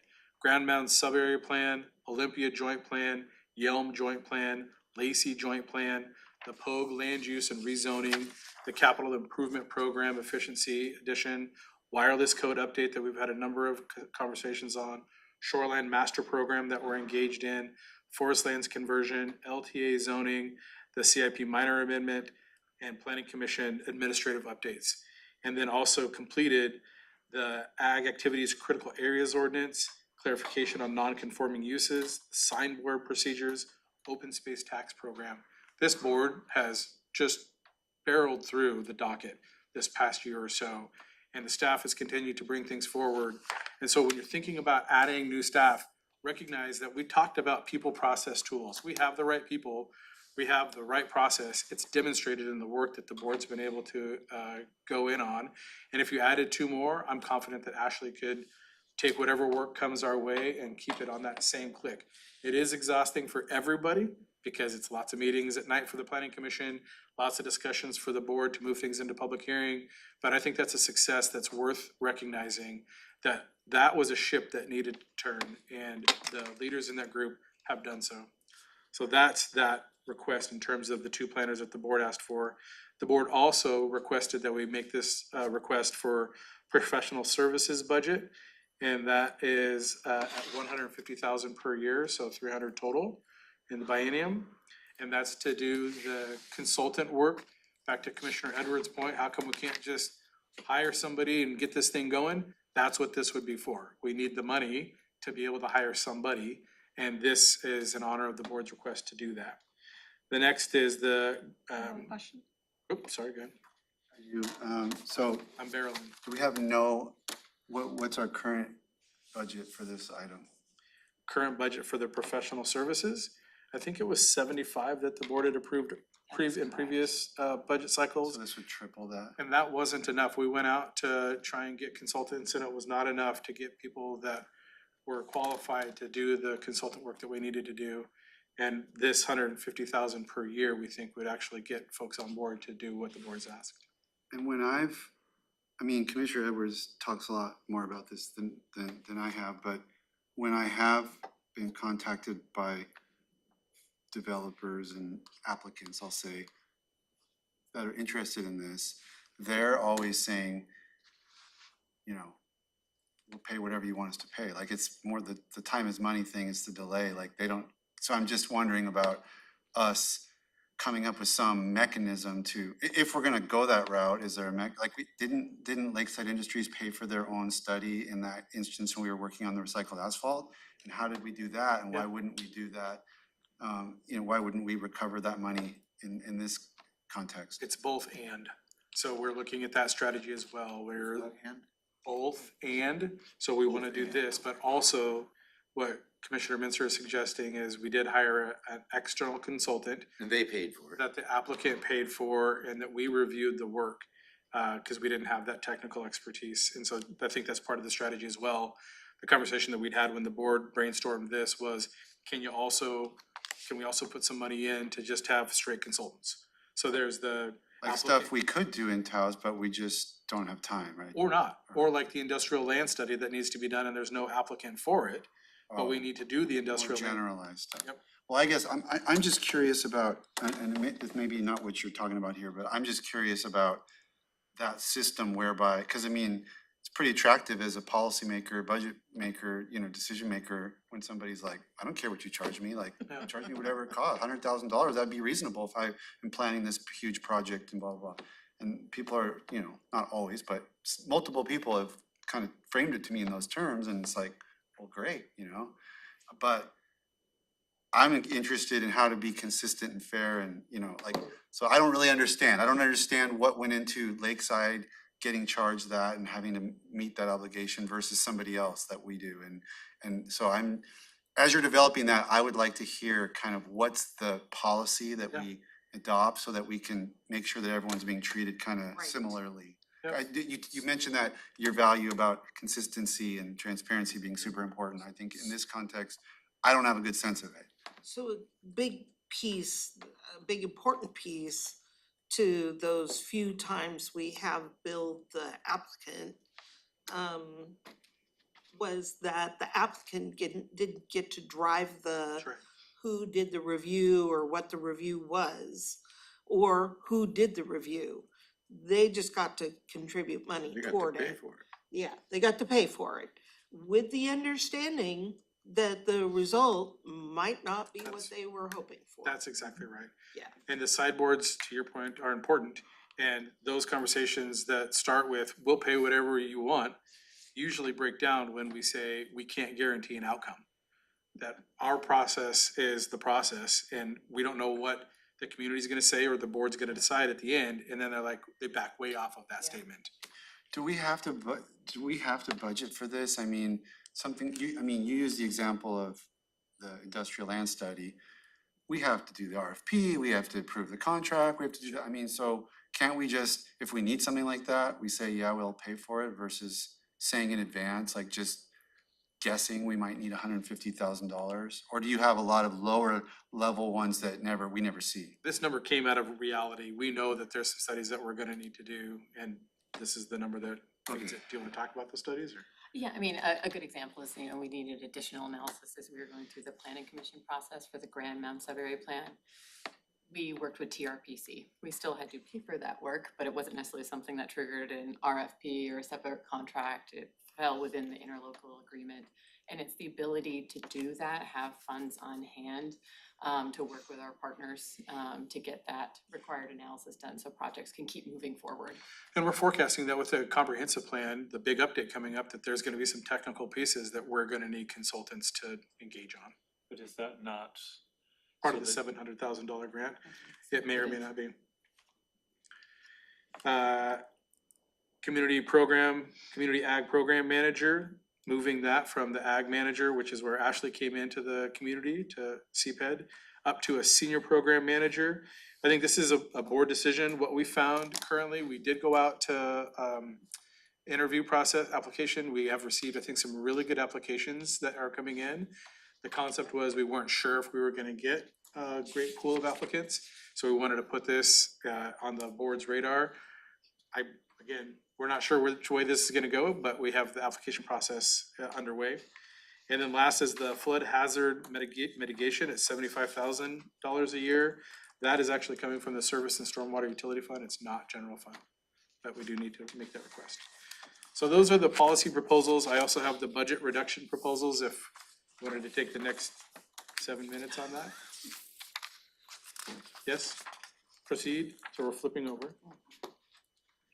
To the, Stop sharing and then it's a separate. you got it?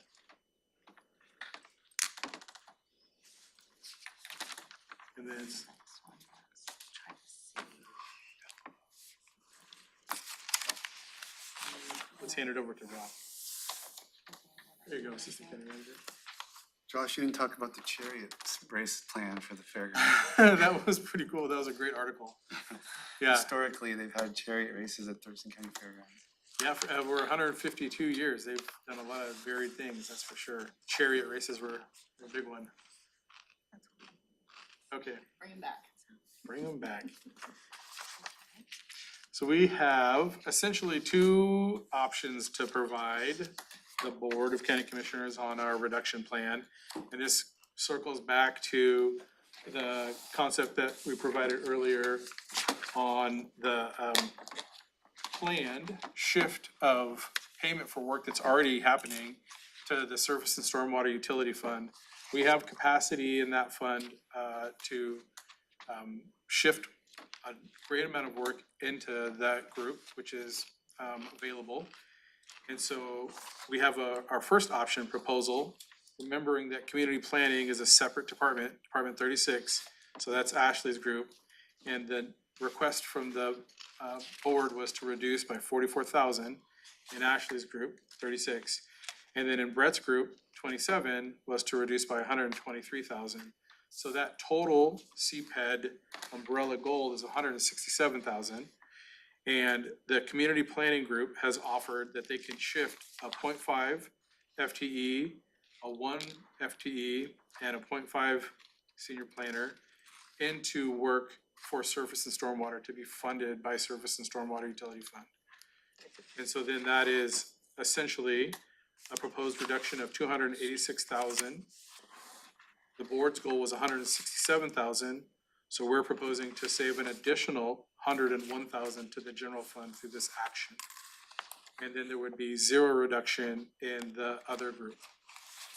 So the main takeaway is there's no level of service impact, and we actually add 100,000 in savings to the general fund through this path. And you think, and they would be doing the exact same work they're doing Correct. now? And again, this is a plan that's been in place for about 2 or 3 years. We just needed legal input on the work that's being done to make sure that it could be funded through Surface and Stormwater Utility Fund. So we had this plan in process. We have capacity in the Surface and Stormwater Utility Fund. We just haven't enacted it, and this seems to be the right time to propose it. The second option, and I know this is gonna look like a no-brainer, but we weren't sure if 27 and 36 could work with each other in this way. But the second option is strictly 36 could offer 0.5 of an associate planner going to 53,000 to the Surface and Stormwater Utility Fund. But then in Department 7, it could not access the Surface and Stormwater Utility Fund. And so we would eliminate a compliance coordinator, saving 120,000, and not have, eliminate 0.15 of an FTE in the permit tech, folks helping applicants at the front counter.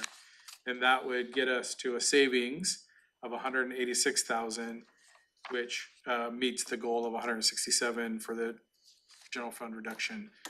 Again, go ahead, please. Sorry to interrupt. No, it's okay. On option one, you said we've got a legal opinion that these are allowable costs. Yep. So remember, this morning, when we were looking at the stormwater utility 10-year plan, and I said this is a fund that has capacity for some opportunity, this This may is be it. one of them. I mean, option one seems like a no-brainer to me. Exactly. It was just whether or not 27 and 36 were able to coordinate with one another.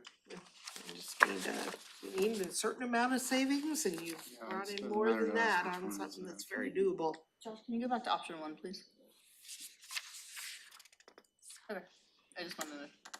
Yeah. So good work from the team. This is why a fiscal manager and a great community planning manager really matter. So thank you to the team for your great work on that. And offering extra at the 100,000. I mean, That's one meter. coordinate right the fair. Yeah.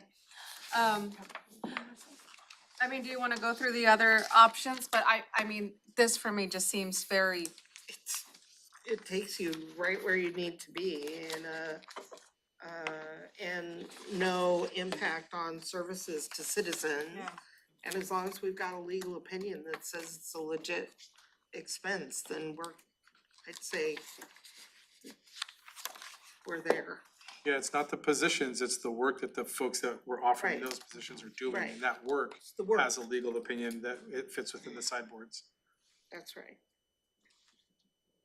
Do you wanna go over the other options?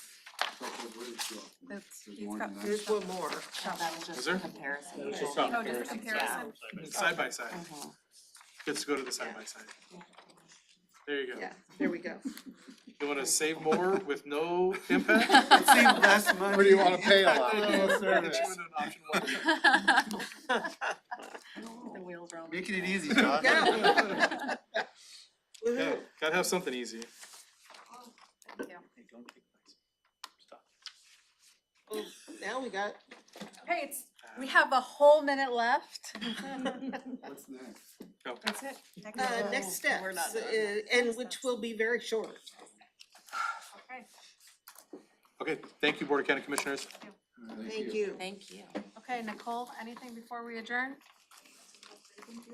For your presentation. Okay, and then tomorrow we pick up with prosecutor's office, and then clerk's office, and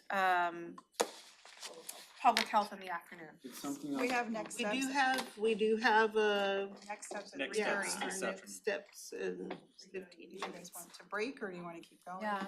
I think we're good. Yeah, let's, please, Break let's and keep be it short break. Yeah.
3:33 and we are back from break and we are gonna be picking up with next steps and pass it over to Nicole. Thank you, Chair of the Board. So we are here today to just go through our next steps. Before I jump into next steps, I'd like to talk about property tax calculations. We are going to constantly look at property tax as we get new information, and so we have gotten new information, I'd like to share that. So I'm gonna share my screen and jump right into it.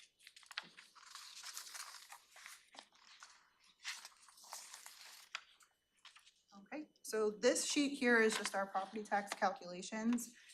And the major change here is going to be the information that we received from the treasurer about our refund levy amounts.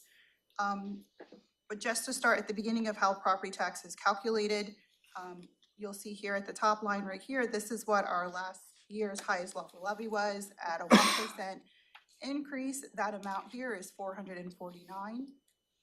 Then we add in the value of our new construction. So this is coming in at 915 billion, and it's multiplied at our last year rate.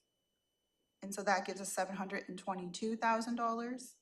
Those two amounts are added also to our assessed state property value. So these would be like our utilities. We're currently calculating a 0% growth in utilities. So the reason that we're doing that is because the information that we got from the assessor has not been updated yet. So we have been advised to use the values that were given to us last year. There is no growth. If there is growth, we would have a difference here, and we will multiply it times last year's levy to get an amount. I've done a few calculations to see what that growth could be. Even if it was $50,000 or $60,000, you would not see a significant increase in the actual impact to what that produces. So just to want to go more into pause right there, because you may recall during the assessor's presentation, he told you that we left something out of the property tax calculation to the tune of $500,000. We did not. We used the numbers that they sent us to use. They advised us, as they have advised all jurisdictions, to assume zero growth in the state utilities for now. Who's they? The assessor's office, such- when they send out the updated values, one of the things in the email says, we don't have state utility numbers yet, for now assume zero growth. So we did, but even, even when we get the amount of growth, the increase in our property taxes is not gonna be $500,000. It's gonna be maybe in the tens of thousands. That is correct, because it's It's a very multiplied by small piece. last year's rate, at that 0.788, whatever the difference is. Yeah, so it's not gonna be a big amount of money that we see. And we usually get the state utility rates, I wanna say in early November, early to mid-November, those will come in, I believe that's correct. maybe by the end of this month, but it's not gonna be a lot. But what we did see when we got an email from the treasurer's office, I believe Wednesday or Thursday of this week, was the refund amount. And you can see that is significant here at 474, almost $500,000.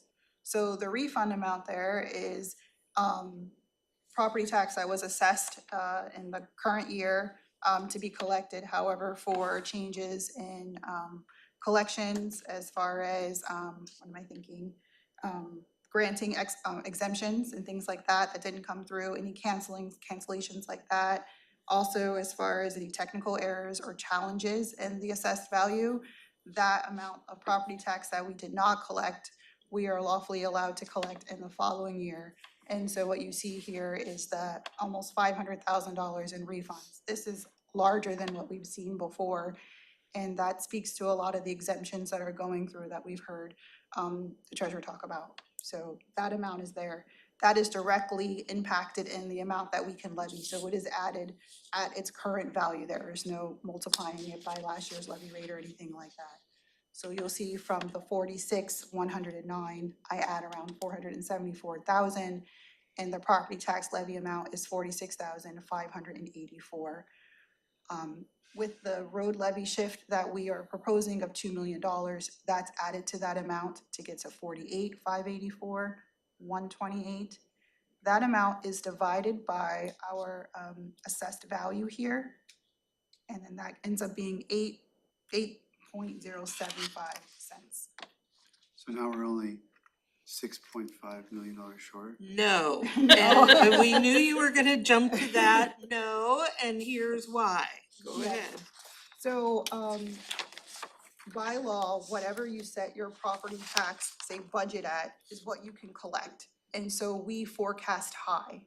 So in the forecast model, when we came up with what the reduction amount should be, we had already forecasted an increase to make sure that we could cover for anything that may have happened while we had preliminary numbers. Dang it, Robin. So we do that. I've talked about that before. When we look at the, annual, where are we gonna be at the end of the year? There's always a gap with property tax between the budget and the actuals because we pad what we put in the budget to be able to collect the entire levy, to allow for stuff like this. So I'd already estimated high in the forecast, so this doesn't help the forecast gap. Sadly. So I'm gonna stop sharing for a moment, and if there aren't any questions, I'll move on to the next steps. And in doing that, I want to share our budget website. Give me a second to bring that up.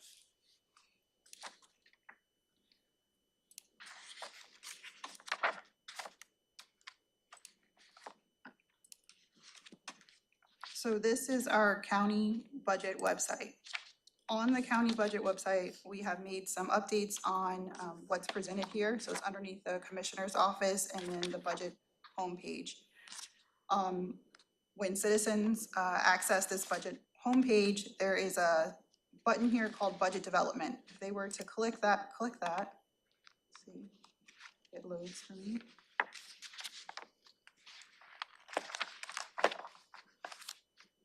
It's slow. There we go. So what we have done this year in the budget process is that we've created this homepage here to house everything that's going on with the budget cycle. There are videos posted here based on our budget calendar. So if you scroll down to the bottom here in order from the lowest here going up, you can see all the processes in the budget process that we've done. So the first thing we did was look at indirect service rates. If you go into this area here, select this drop down, then you would be able to see the video and any postings that happened during the budget process when it comes to indirect service rates. And so this is the same as you go through every step in this budget process that has to do with our budget calendar. We have placed every video and all the slides that are associated with each one of those sections. So we're going through budget presentations. I'll jump up here. And as they come alive, you'll see all the meeting recordings here, as well as all the packet information presented. And this will continuously be updated as we move through the budget process. Also on this website, citizens can see our policy level requests. So we've had departments and offices come before us for the past 2 weeks to present their policy level request. We have every single one of those policy level requests on this site here. So if you were to open up economic vitality budget request, by department, you can see what budget request was submitted. So you could click this document here and you can see how it was submitted. You can see what fund is generating, all the information that you commissioners have available. It is also available to our citizens. Every one of those requests are here, the amount that's being requested over the years and what funds it's impacting. So this is a new thing that we have on the website here, and this helps with the next steps. Because coming October 23rd, we will be going into deliberations, where you will have an opportunity to go line by line on each one of the requests.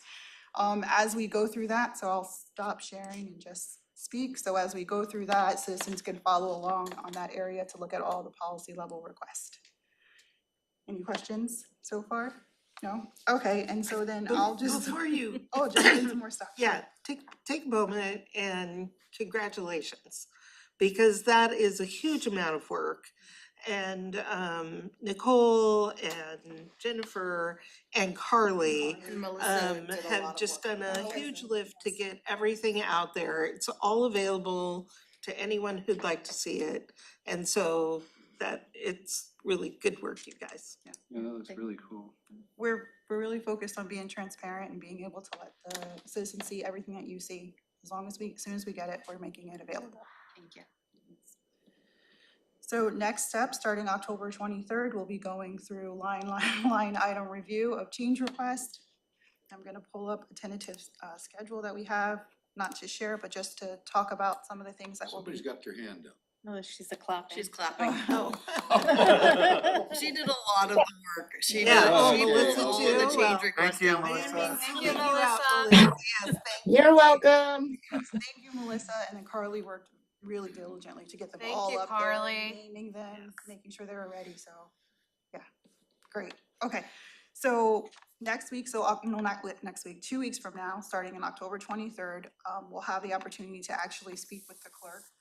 She'll be available on Monday, starting at 9:15, so we'll finish with one presentation with her on Monday. No clerk tomorrow. No clerk tomorrow, she's unavailable, and so So what's the schedule tomorrow? Cause I have an overlapping meeting all morning that I try to juggle. Sure. So Friday's schedule is the prosecuting attorney will come in at 9, and then we will be able to have a break from 10 to 1:30. And at 1:30, we'll have public health from 1:30 to 3:15, and then treatment sales tax 3:30 to 4. I'll just say this, that it's very frustrating that the clerk notified the budget team 2 days before she was due to come here for a presentation, letting them know that there was a scheduling conflict. This has been, staff have been preparing for this months in advance. The assessor was diligent in sending his scheduling conflicts and made sure to work with staff to be able to be here and present this. And so the fact that staff were notified yesterday about this conflict, it's really frustrating for me. I want to thank staff for their flexibility in working with the clerk, but it really is unacceptable because we are in such a tight deadline and there's going to be so many decisions that the board has to make, and to squeeze this in, and I'm going to leave it there, but extremely frustrated for sure. I do wanna say, I appreciate that, but I do wanna take some of the blame. Because when we did the initial schedule, somehow the clerk's office was not on it. So there. This hasn't been a secret. I mean, this has been, I would have thought that they would reach out and say, where are we, when they got the schedule originally, but we once we caught it, we worked with them to correct it, and they've known for a while that this was the new date, but I'm, you know, I'm gonna say it's not all on the clerk. I'm gonna take my share of the blame for that. there was still enough time before 2 days. They knew longer Thank you, Commissioner. than those 2 days, and that's my piece of frustration. It shows a lack of respect for our time, for staff's time, and I'll let you Madam Chair. continue on. So on Monday, following the clerk, we'll do some forecast update if we get any more information in about any of our revenues, how our expenses are looking. Then we'll do some follow-up items. There has been a number of items that you've asked us to follow up on, so we'll touch on some of those on Monday, and then we'll get into the review of the budget request going line by line. We have a break scheduled for that day as well, so that's incorporated. One break. On Tuesday, we're looking at having the sheriff's office come back and speak about the proposed public safety sales tax, as well as having public defense and PAO. I still need to reach out to them to schedule time, but we're looking to be able to reach into those topics. Also having the Diversity and Equity Council come and meet with us on Tuesday, and then as time permits, to get back into the budget request. And there's no board meeting. No board meeting on Tuesday. On Wednesday, we're looking to have HR come back, Maria and Tara, to speak with us about personnel budget requests and how that is coordinated with the class and comp study. And then we'll jump into review of budget request lines again. There's also a break scheduled for that day. I did not mention on Tuesday, the break will be slightly shorter than normal, but there will be a break. And then Thursday is when we will need to do our second review of Amendment 4. And so that's amending the 2022-2023 budget to close it for the year. I say the second, it will be the final deliberations to backtrack October 19th. So the upcoming Thursday, I believe is 19th, we will have the first review of Amendment 4. Also, following the final deliberations on Amendment 4, on Thursday, we will have a look at the pool car rates, the jail camera project, and we'll also have Sherry come and speak to us about IT budget requests. And if time permits, we'll get into review of budget and request lines, with Friday being the final preliminary one, budget decisions being made. We'll review some more budget requests, but decisions will be made then. And on Friday, we're looking to have a working lunch. So as these dates get fine-tuned and I'm able to reach out with the offices and departments, I will send out the detailed schedule. Did you mention Animal Services is going to? Oh, I did not. I took Animal Services off. I'm sorry. I did not mention them. They are coming on, Sarah Hawk's gonna come. Sarah's Hawkins coming on Wednesday, I believe. I have to double check the calendar. Thank you for that reminder. So we've arranged for folks to come and chat with you on follow-up items. If we've missed anything, please let us know. We'll make sure to get it added in, but we think we've hit all the things that were mentioned in the last 2 weeks that were major items. Yes. And then we'll have answers to questions you've asked as we go through the line items. We've been going through the minute notes and typing down anything we missed to try and make sure we can capture all your questions and make sure we come back with them. That's all I have for next steps. Questions? I guess if I have a question, it is on shift. What does that mean? Are we shifting 2 million now? On the levy, the road levy shift, yeah, we had planned, this year we're shifting 2,250,000. We had planned to go to 2 million next year, and what the board has indicated that we built into the forecast model, and you saw it in the road fund today, that we would not only not step down that 250,000, but we would instead increase the shift by $1 million. So next year we would have, we'd be collecting 3 million. 3.25. Yeah. 3.25? 3.25. Plus the one. Okay, Plus 3.25 the 1.5 That's where we get the. plus 40%. 1.5 for roads, in diversion, yeah. 1 point, So that makes 4.75. so that is That's the current proposal on the table. And then you'll see reflected when we bring the forecast model in. okay, now I know this sounds like I think it's gonna solve all the problems, but, so what could we go legally? So Rob, made the statement that what's legal and what's right maybe are two different things, but could we go another $3 million and meet our goal of $7 million? So we've already I mean, booked. would we legally be able to do that? We'd have to jockey some things around, but Legally, yeah, with the whiteboard's not in here anymore. But if 3 cents gets you 2 million, we're really only talking about another like 6 cents, and that's well within the legal limits. And what's the Um, legal limit, 80 cents or 8 cents or what's? Well, that's what I wrote up Yeah, on the board. The legal limit is that the general fund levy can't exceed $2.48 roughly. And we're at 80 cents. So there's tons of room in the levy rate, but that's really not the question. No. The question is, to what extent do you take down the road fund? And that's what I think that Okay, is let the me- major and part of the I wanna deliberation. I wanna, just so my this. seatmates know where I'm coming from on this particular issue, is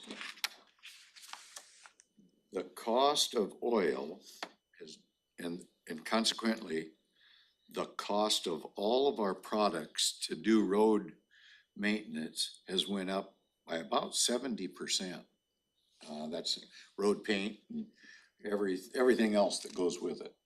So would it be worth it to defer road maintenance? I don't know, not completely, but a bunch, because what we spend isn't gonna get us much. And wait until the price of oil goes down, which ultimately will happen. It's gonna change, it's gonna take a change from the president to change his philosophy. He's already changed his philosophy on the wall. He's building walls now. And we got 2 wars going on. And every war that we're dealing with right now is funded through the price of oil. And doubling the price of oil so that Russia makes all the money it wants by the oil it sells, so it can maintain its war in Europe. Iran makes all the money it wants because of the doubling of the price of oil, so it can support terrorist activity around the world. So it's gonna have to change. They'll figure it out at some point and say, well, the green thing isn't gonna work right now while we're in the middle of the war, of several wars. So would it behoove us to skip the road maintenance until the oil price drops back down to where it is, where it was 2 years ago? And then we can get a lot better bang for our buck. We'll get more miles chip sealed, resurfaced, or whatever we decide to do on this deferred maintenance proposal that I'm thinking about might be a way to deal with this problem that we're facing, because we've told folks it's a 8% problem, but in reality, I feel it's a 16% problem. So I'm just throwing that out, that I think it is a solution. Now, how much we defer, that's another topic. So just throwing it out for discussion sometime down the road. As the CRAB member, I'm going to discourage that, just because it's, we've seen on the board when counties defer maintenance, whether it's a little, not to say that things aren't extremely expensive right now, because they are. The long-term effect of that, it ends up being way more expensive. And I know we'll have more conversations on this once we enter deliberations and we're kind of deciding and playing with the graph on what it is, but I would like to leave something for maintenance of our roads and operations, just even if we're able to only accomplish a little bit, right, and not do as much, at least we're deferring that long-term effect just for a little bit longer.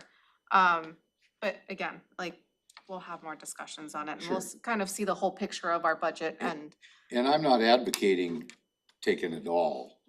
But maybe when we get to discussing it, maybe I'll advocate for taking half, and Ty might say no, and you might say 3/4 or whatever, leave 3/4 there. It's just something to think about because there's a lot of FTEs that are depending on what we decide to do. You're absolutely right. It's a tough situation. I haven't been in that situation since I've been here as a commissioner. And I don't think I faced this quite this bad when I was the sheriff, and we went through some tough times, so.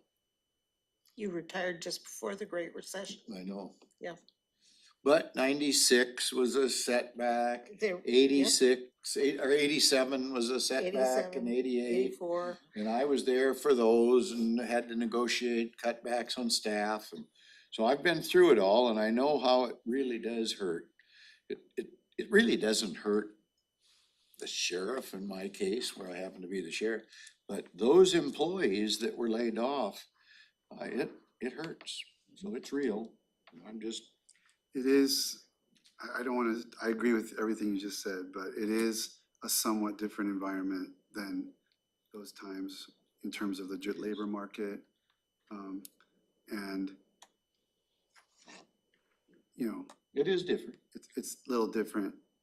I mean, it's different in, I think, two ways. The labor market is unlike anything I've seen in my lifetime, and the younger people come up, they have a very, I mean, folks don't stay in jobs very long. People are more mobile. They really don't, it's not a system like when we were growing up and our parents, where it's like you'd get a job and invest in your pension and that would be your career. That's just not the way younger people think, and the younger people are the ones that we're having to recruit and retain, but it's different ballgame. And so the impact of somebody, the impact of that kind of cut is not what it, I mean, I don't wanna say that I don't think it's very, very big deal, but it's not what it was. Yeah. So It's all it's just something all to factor in to think about. But in terms of your proposal, I mean, I'm not inclined to wanna go that far as you're suggesting, but I mean, I do think we're making trade-offs. I mean, nobody's happy, I was thinking about some of the things, like, I know when you guys came in, when you first came on the board, one of your major initiatives, as I understood it, was expanding service at the BDC. And that would be a tough pill for you to swallow if we had to contract that. Same with me. I came in talking all about the road fund shift, and I feel like I was the main driver toward the policy where we've been reducing every year, and that's gonna be a very bitter pill for me to swallow, as one of the priorities I had coming in. But I think we all owe it to our community to don't invest yourself personally in decisions you made. It's a different situation, and maybe we have to do something that, really hurts us because we committed to it, talked about it, promised it to the community. But I think it's pretty clear, I'm not gonna be able to continue my commitment to reduce the road fund shift this year. So anyway, I guess I'm just saying, everything's on the table in my mind, in terms of how we get to the best solution. So go ahead and advocate away, Commissioner Edwards, and we'll see where we're at in a couple weeks. Well, we're just in a dilemma, that's all. Anyway, Okay. thank you, Madam Chair. Thank you, sir. Okay, 4:02, we are adjourned for today.